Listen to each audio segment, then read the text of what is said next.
They all mean the same thing.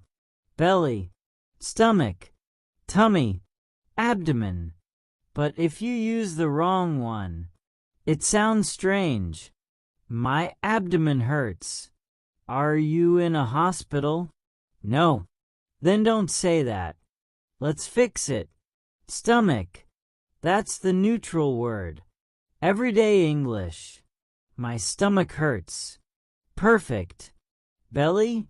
More informal. More about how it looks. He has a big belly. Tummy? That's soft.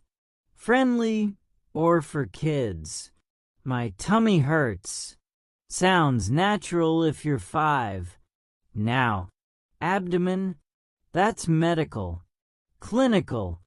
The doctor examined his abdomen. That belongs in a hospital, not in normal conversation. So here's the difference. Stomach is neutral. Belly is casual. Tummy is childish. Abdomen is medical. Same body part.